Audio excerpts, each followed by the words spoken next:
donc bienvenue sur la chaîne Jadine TV maa ngi leen di ziar di leen jaajëfal di leen bëgg bu baax a baax yi nga xam ne yéen a fi nekk bon comme d'habitude nag xam naa que ni bëgg ngeen may def vidéo yoo xam ne ay montage la ak yooyu noonu yëpp mais comme li may wax rek ça prend énormément de temps te alhamdulilah donc sama passion la maa leen ko tàmmal man maa ko bëgg man sama bopp mais xam des fois dafa am ay ñoo xam ne duñu ma jaral jël temps boobu noonu daal genre xeetu c'est certaines énergumentations quoi comme tonton Books donc xaaral ma def nii waaw comme ça ñu seeraanandoo ko un peu réagir ak moom ànd ak moom ci discours am bi démb dama koy seeraan mais damay ree rek man tonton Books vraiment en ce moment benn maître El Hadj Diouf laa gis si moom mooy suñu futur prochain maître El Hadj Diouf quoi donc moom il se sent supérieur te loolu noonu c'est extraordinaire donc en tout cas daal benn affaire laa leen di ñaan yéen ñi nga xam ne yéen a suivre chaîne bi lenn ngeen ñu mën a jàppale dëggantaan mooy di aimer vidéo yi waaw plus ngeen di aimer vidéo yi plus ñuy waaw ñu mën a gën a yaatal liggéey bi daal waaye kon boog ci yéen la des léegi nag ñu àndandoo ñu déglu tonton Books un peu pour voir avant que ñu may woo pour ay affaire de njaayeen let's go. lu ma wax la lu ma def la lépp loo xam ne wax naa ko lu may leeral la pour askan wi ëllëg parce que encore une fois man wutuma poste wutuma mos wutuma alal. donc benn affaire boo xam ne dañ koy njëkk souligner ci discours Bougane dañ leen seetlu loolu noonu à chaque fois ci nit koo xam ne day wax ba pare à chaque fois tout revient ci moom waaw moom li muy naan gëm sa bopp en fait du gëm sa bopp parce que gëm sa bopp doomu aadama bu ci nekk rek daf la war.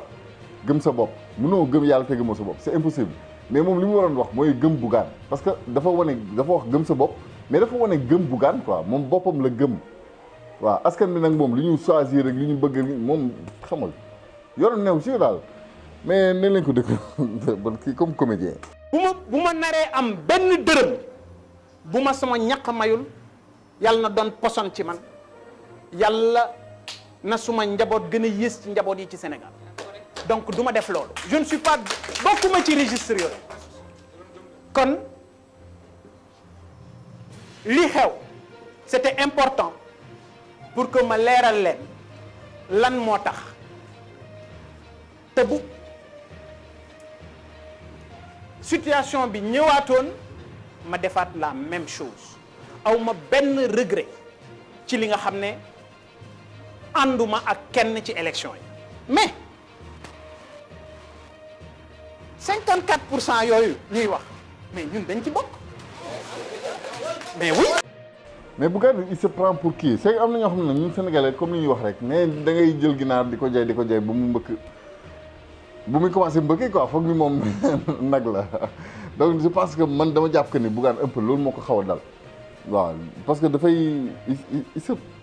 il se met sur un piédestal boo xam ne moom franchement nekk fa donc gis ngeen nii instant yi nee na 54% yi. moom ci la mais bien sûr 54% yi ñëpp ci lañ man ci la keneen ak keneen ci la surtout nag ñi nga xam ne ñoom ñoo dem voté ji ñooñu ci lañu waaw mais ñi nga xam ne nag tey mën nga bokk ci ndab li ba pare dem xëpp ci suuf te Bougane nag loolu lay jéem ni instant bi ni c'est-à-dire 54% yooyu bu nekk da cee bokk ba noppi moom fi mu toll mu ngi jéem a xëpp suuf ci ndab li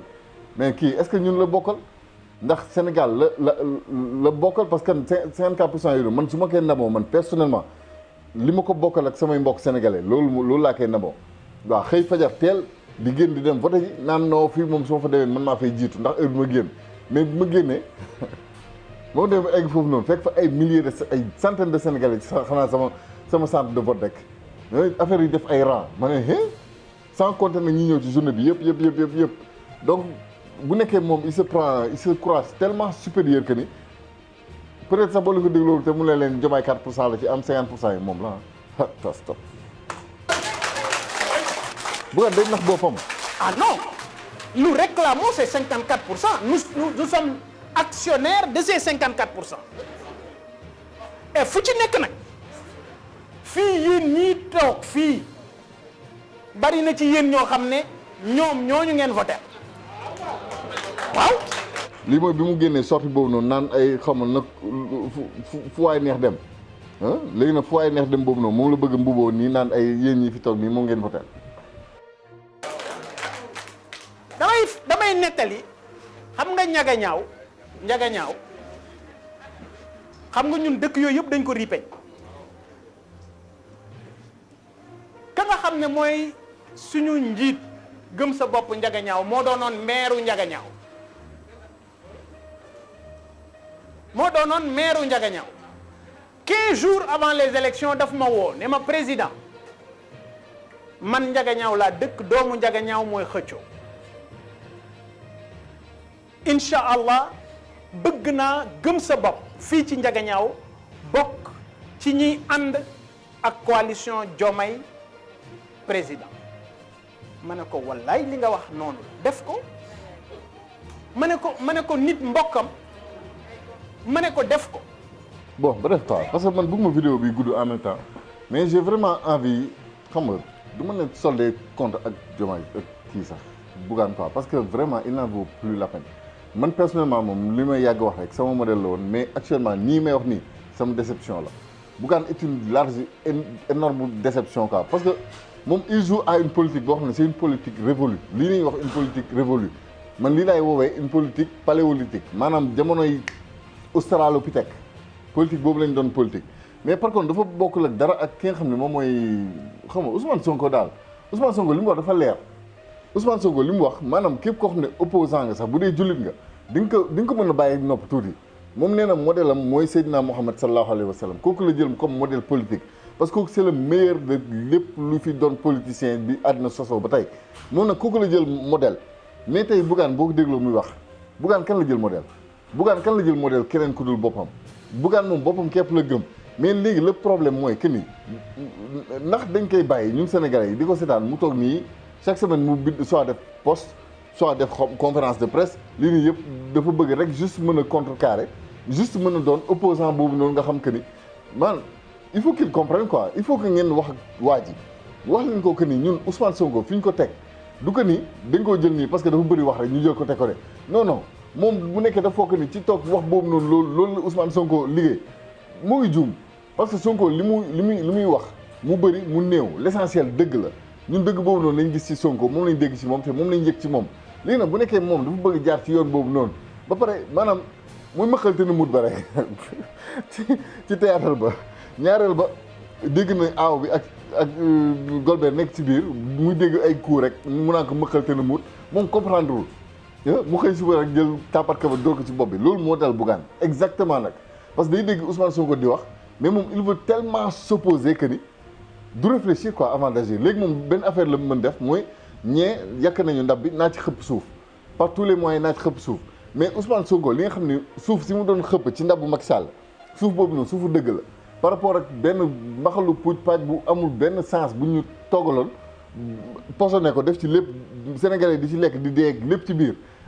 Ousmane Sonko ñëw di ci sotti loo xam ne lii lu mën a defar réew mi la après mais Bougane tey bu nekkee nee na yoon boobu noonu lay topp c'est que il faut qu'il comprenne quoi que ni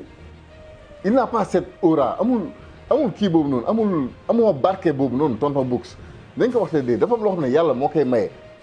te yàlla nag li mu may Sénégal mooy li Sénégal soxla woon mooy li Sénégal bëgg mooy jubal ak jubanti dañoo bëgg réew mi tegu ci yoon ñun on ne veut plus de cette politique paléolithique tonton Books loolu ñun dañ la ko bëgg expliquer nga xam ko ñun ndaw Sénégal tey ñun ñooy wax ak yow ñun dañoo bëgg tul sa xeetu politique bii ngay def politique boo xam ne da ngay sànni xeer pour sànni xeer ñun on n'en veut pas même 54% yooyu soo bëggee ñu dolli la ci 1% muy 55% jëlal lépp yow jëlal que ni yow gëm sa bopp xoolal yow yaa fal Diomaye su la neexee mais ñun xam nañ li ñu bëgg te li ñu bëgg ce n'est plus cette politique paléolithique quoi donc bu nekkee mën nga ñu cee may jàmm si possible man jàpp naa que ni bu la nit ñi di déglu nii ba tey c'est juste parce que dañ la respecté quoi c'est juste parce que dañ la respecté mais am na loo xam ne moom boo demee ba bëgg koo contre yow yaa ngi contre li yàlla bëgg on n'est plus dans ce jeu là on n'est plus dans ce jeu politique yow peut-être nitu année 90 yi nga quoi politiciens yooyu noonu nga waroon doon ay jamonoy Khalifa Sall jamonoy xam nga Idrissa Seck peut-être foofu nga waroon bokk mais actuellement fi ñu toll nii Sénégal dafa soppeeku ñun li ñu bëgg a dégg mooy dëgg ku ñu mën a wax dëgg ñu ànd ak yow ci yoonu njub kooku xam ne nag yow loolu xam nga voilà quoi yow lu nit ñi tabax nga teggi dem bay affronter peuple bi parce que peuple bi ngay affronter donc loolu bu ñu ci tolloo moom wax dëgg yàlla bu dee nit ku bëgg Sénégal nga bu dee nit koo xam ne yow Sénégal moo la taxaw dox comme ni nga koy waxee noonu non vraiment di nga bàyyi ñii ñu liggéey quoi franchement ñun on veut pas de vous comme président pour le moment defaral sa doom peut-être nga préparer sa doom mais pour le moment ñu moom wax dëgg yàlla soxluñu xeetu président njiit bu doon bu mel nii njiit boo xam ne li nit ñi di defar lii une majorité bokk defar moom loolu lay acharné wu pour yàq ko duñ ko nangu waaw donc en tout cas man moom globalement wax dëgg yàlla Bougane tam c'est mais Bougane sonal nañu Bougane sonal na nit ñi waaye lii kenn xamatul ndax comédie la kenn xamatul film la ah moo tax je l'appelle notre futur maître El Hadj Diouf ah kii mooy sunu futur maître El Hadj Diouf te boo xam nga par respect je veux pas dire dof-dof la sax waaw mais bul perte quoi bul perte le peu d'estime le peu de respect qui reste ci ñun waaw peu de respect bi nga xam que ni instant bi nii am nga ko bu ko perte man bu ma nekkoon Bougane instant bi nii damay tëju lëlu noppi def tekk bàyyi gars yi ñu doxa benn 2-3 ans après nag mu génn foofu noonu su boobaa même bu nekkee li ngay critiquer amul bopp amul génn sax dinañ la déglu quoi dañ la peut-être kat que ni ñii nit ñi di xoolaat mais nii dès le début nga bëgg a taal say tamit xam nga basta quoi waaw man moom personnellement loolu laay wax basta dafa doy quoi Bougane may ñu jàmm faites-vous respecter quoi tamit nag am loo xam ne nag nit yaa koy may sa bopp je suis vraiment désolé mais faites-vous respecter quoi xam nga ngeen baal ma maa ngi leen di jaajëfal bu baax a baax nag waaw mais il fallait que kii ñu romb ay mbiram quoi jaa ngeen jëf